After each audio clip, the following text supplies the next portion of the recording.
हे everyone, myself फौंडा पांडे। इस video में अपना नीट डे का एक्सपीरियंस शेयर करूंगी। जो मेरा नीट डे का जो एग्जाम था, जिसका रिपोर्टिंग टाइम 12:20 का था, एंड जो मेरे जो जहाँ पे मेरा सेंटर आया था, जिस स्कूल है वो मेरे घर से 3 किलोमीटर दूर था। तो मैं घर से 12 पे निकली थी, तो मैं 12:15 तक पहुंच गई थी। वहां पे मैंने एंटर ले लिया था। उसके बाद जब मैंने, क्योंकि एग्जाम जब 2 से स्टार्ट होने वाला था, तो सबसे पहले मैं वहां पे जाके हेड डाउन करके ऐसी लेटी रही थी कंसंट्रेशन अपना मेंटेन करने के लिए।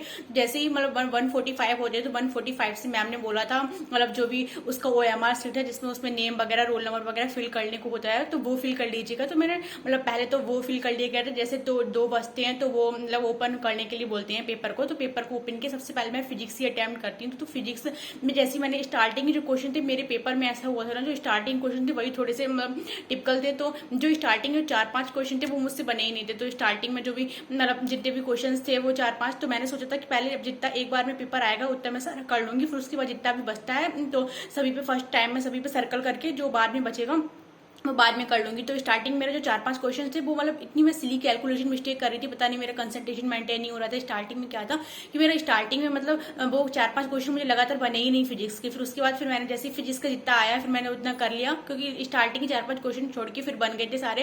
फिर उसके बाद जब मैंने बायो अटेम्प्ट की तो बायो काफी इजी पेपर था, तो बायो तो हो गया था अच्छा। फिर जब मैंने केमिस्ट्री ओपन करी तो केमिस्ट्री में भी बहुत से ऐसे क्वेश्चन थे जो NCERT बेस्ड थे, तो उसमें मेरा कॉन्फिडेंस मतलब बिल्कुल लूज हो गया। तो मैंने सोचा, लेकिन फिर मैंने सोचा कि चलो हाँ अब एक बार में कर लेती हूँ। उसके बाद क्योंकि मेरा 40 मिनट पहले पेपर हो गया था, फिर मैंने सोचा अब दूसरी बार में करूंगी।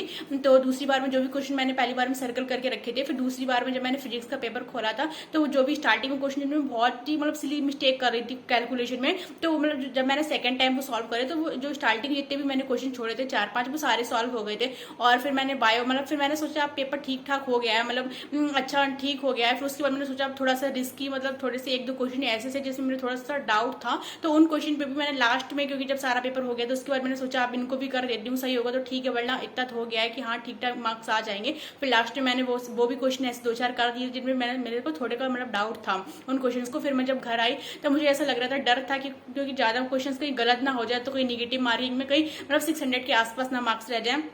लेकिन फिर जब शाम को आकाश की और एलन की आंसर शीट आई, जब मैंने आंसर शीट्स मैच करे तो मेरे 657 मार्क्स हो रहे थे।